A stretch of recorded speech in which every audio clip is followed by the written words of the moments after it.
Pregnancy में papaya क्या सच में डेंजरस है? क्या आपने भी सुना है कि प्रेगनेंसी में पपाया खाना खतरनाक होता है? क्या एक टुकड़ा पपाया भी मिसकैरेज का रिस्क बढ़ा देता है, या ये सिर्फ एक पुरानी मान्यता है? आज हम मेडिकल साइंस के आधार पर सच समझेंगे। सबसे पहले यह जानना जरूरी है कि पपाया दो तरह का होता है, रॉ पपाया और राइप पपाया। दोनों का असर प्रेगनेंसी में एक जैसा नहीं होता। रॉ पपाया में लेटेक्स नाम का सब्सटेंस पाया जाता है।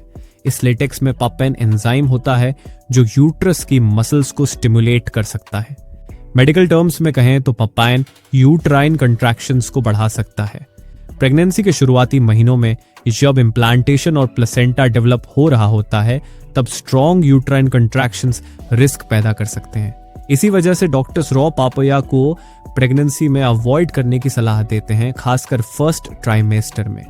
रॉ पापाया ज्यादा मात्रा में लेने से अब्डोमिनल क्रैम्प्स, स्पॉटिंग या यूट्राइन इरिटेशन हो सकती है। अब बात करते हैं राइप पपाया की।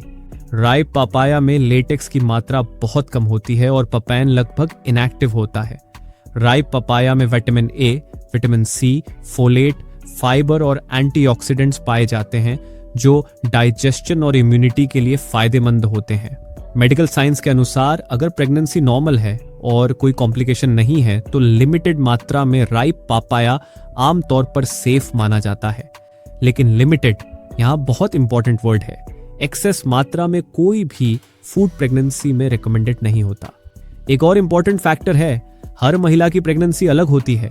अगर किसी महिला को पहले मिसकैरेज हुआ हो, यूट्रस सेंसिटिव हो, या उसे स्पॉटिंग, क्रैम्स या हाई रिस्क प्रेगनेंसी हो, तो डॉक्टर्स पपाया पूरी तरह अवॉइड करने को कहते हैं, चाहे वो राइप ही क्यों ना हो।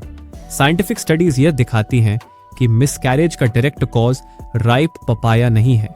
मिसकैरेज ज्यादातर क्रोमोसोमल एबनॉर्मैलिटीज, हार्मोनल इम्बैलेंस, इन्फेक्शन या यूट्राइन इश्यूज की वजह से होता है।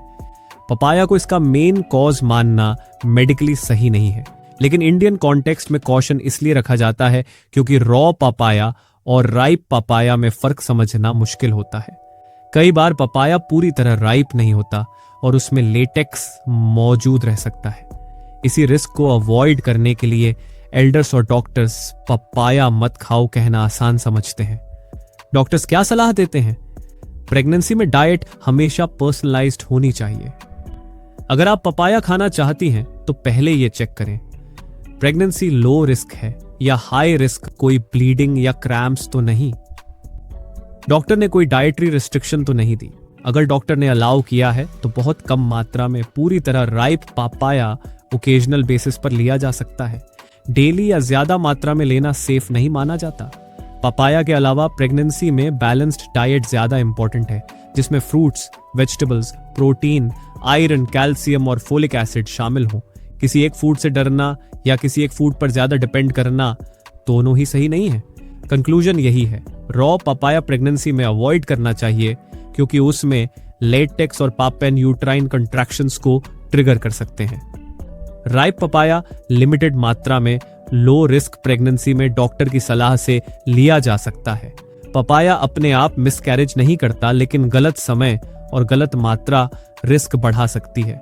इसलिए प्रेगनेंसी में सबसे सही अप्रोच है मेडिकल एडवाइस, मॉडरेशन और बॉडी सिग्नल्स पर ध्यान। अगर कभी डाउट हो तो गूगल या माइट्स नहीं, अपने डॉक्टर से पूछें। अगर आपको यह जानकारी हेल्पफुल लगी तो लाइक करें और कमेंट में यस लिखें। क्या आपने भी प्रेगनेंसी में पपाया को लेकर कंफ्यूजन सुना है?